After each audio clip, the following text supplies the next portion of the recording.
Welcome back. We're here with Keturah King, host of CNN's African Voices and entrepreneur, I guess, by many other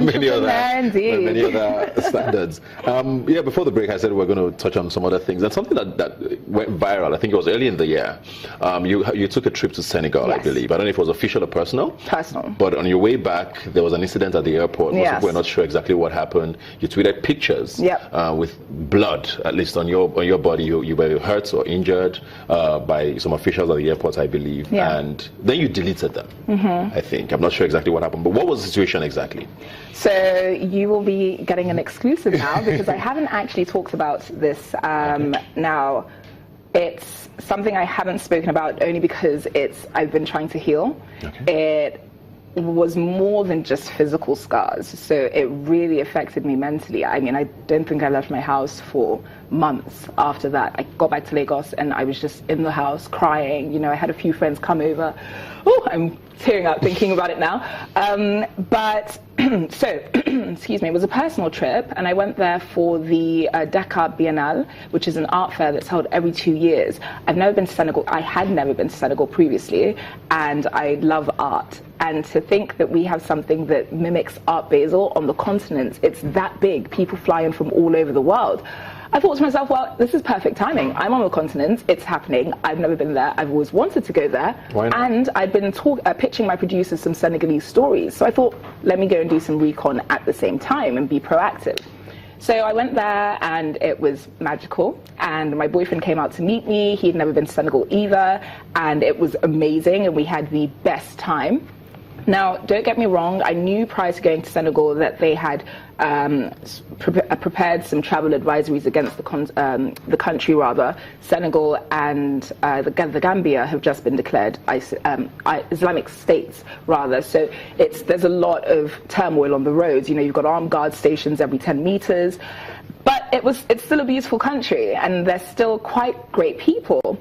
Long story short, my boyfriend was supposed to go back to Lagos a few days before I was, and I escorted him to the airport. There's only one flight to Lagos, and it leaves at 3:45 in the morning. Now, Dakar is really hot during the day and really cold at night, kind of like Cape Town right now. So I was wearing denim shorts and a silk top. I was not inappropriately dressed by any means whatsoever. Left the hotel to take my boyfriend to the airport, and I wasn't traveling, so I didn't take my passport with me. I've never been to any country in the world where you go to the international airport and you're denied access because you don't have your passport with you. So we got there, and the guard at the entrance started asking for the passports and tickets. He was speaking in Wolof, not even French, not English, which I would have expected, but not even French, which is the lingua franca of the country. I don't speak Wolof, so I can't understand what you're saying. So he asks for the passports and the tickets. You know, we don't understand. He points. And then my boyfriend gives him his passport and tickets, and then he asks for mine. And I said, I'm not traveling. I'm not going, you know, trying to gesture. And he basically gestured that if I wasn't traveling, that I wasn't allowed inside. My whole purpose of going to the airport was to escort my boyfriend. So it was like, I'm not going to be waiting outside in the cold, freezing, for the next 30 minutes while he drops his bags. However, I was like, okay, no problem. My boyfriend then asked him, you know, via gestures and like the little bits of French that they could communicate to each other, if it was all right for me to stand in the first door. So there are 2 doors before the entrance of the airport. If it was all right for me to stand in the first door, just so that I would be out of the cold. And the guy nodded his head. So my boyfriend went inside. He said, let me go and drop my bags and I'll be right back outside. And I waited for him, and my back was to the guard. I was holding myself like this, trying to keep warm. And then the next thing, I heard clicking. So to my back, clicking like this. And I didn't think it was, the person was, you know, clicking at me. Like, that's not how you call people. And then I heard shouting in Wolof. So I'm thinking, what's going on? So I looked briefly and then looked back this way. And then the next thing, the clicking is right by my ear. I was like, whoa, what is this invasion of personal space? But I laugh now. It was quite scary at that point in time. And the man, I guess, now I know, looking back and with everything that's happened, that he thought that I was ignoring him. For some reason, when in Senegal, they all thought I was Senegalese. He thought I was ignoring him, that I understood what he was saying and I was ignoring him. So by the time he was coming here and I finally turned around, he was already angry. Now, this is by no means an excuse or to excuse his actions, because I think it was wrong regardless. You don't put your hands on a woman. And as a police officer at an international airport, I think you should have more composure than that. But he clicked his hands, and by the time I turned around, just started pummeling me, hitting me, screaming and whatnot. I don't know what he was saying, but I'm assuming he was insulting me for ignoring him, beating me so badly. So I was screaming for help. And my boyfriend heard me, and he came running back out. And I mean, we'll just gloss over the sordid stories, but suffice it to say, he tried to kill me. I mean, he pulled a gun out on me to my back. He was shouting all these things at me. Finally, an airport official came over and said, no matter what is going, nobody stopped to help. There was a crowd of people standing around, and not one person stopped to help, except my boyfriend, who was trying to get them off him and trying to get the guy off me. But then 5 other guards came and took him off, off us. And this guy's still hitting me. You saw all the scratches, all the bruises, all the cuts online. And then they took me behind the airport, continued insulting me. I mean, I think there's something that needs to be done by our government, just for the simple fact that whilst this was going on, the moment I said I was Nigerian, it became 10 times worse. So we have such a negative image outside the country, and it's scary the kind of trouble it can get you into, because initially I was British and whatever, yes, the British Council will come, we call them in the morning, blah blah blah, anyway, sorry for his actions. And then I said, they said, what country did you come from? Lagos. Why did you come from Lagos? Because I'm Nigerian. Oh, Nigerian, ha, you must be a drug addict, you must be a prostitute, you must be this. And then one of them spat on me, and it was wow. I was like, what is going on? I'm bleeding. None of them refuse to look at me. They all want to speak to my boyfriend. They say they don't talk to women. So, I mean, it was horrific. It was a really bad experience. Did they at any point tell you why? They never once told me why I was being detained. Never once. And, I can look back on it and laugh now and say, oh, I always wanted to be a war correspondent. At least I got my hostile training. But that's not a position you want anyone to ever be in. It was disgraceful. And it was so terrifying being in. So no explanations? No explanation given. I was detained for 2 days. 2 days? Yep. They then sent me, after the first day, they sent me to the jail that was under the courthouse, where the female guard just was on a power trip and, tried to get me to undress in front of male and female prisoners and the male guards. I mean, I know my rights. That's a violation of the Human Rights Treaty. I'm not going to undress in front of men. It was horrible. They kept trying to get me to sign things that I had never, statements I'd never written. So they didn't realize I spoke French. And the next day, after keeping me in jail, excuse me, let me answer your question about Twitter, by the way. The first day, after they had held me for a few hours, they said that the only reason that they've been holding me this long is because I tweeted my injuries, and now they're getting phone calls from a lot of important people. So they're getting phone calls from my company, they're getting phone calls from, like my uncle who works in the government, and people who, important people, asking what's going on, telling them to release me. And because now it looks as though I'm giving Senegal a negative image, that all I need to do is delete the photos and they'll let me go. Which is when you saw the photos disappear. They didn't let me go. They then took my phone, smashed it, so that I was not able to communicate with anybody else or tweet any more photos, and then sent me back to jail. And then it was the next day that they took me to the jailhouse underneath the court, and that happened with the female warden. Yeah. After all of this, did you try to pursue anything, like legally, when you were released eventually, or at least even find out why all of that happened? So a lawyer was actually deployed, as well as a colleague of mine who flew in from prior, and it's interesting yet incredibly scary to note that everyone told me to just leave it. I mean, I was being given advice from the lawyer to just pay the policeman off. I said, why would I pay him off?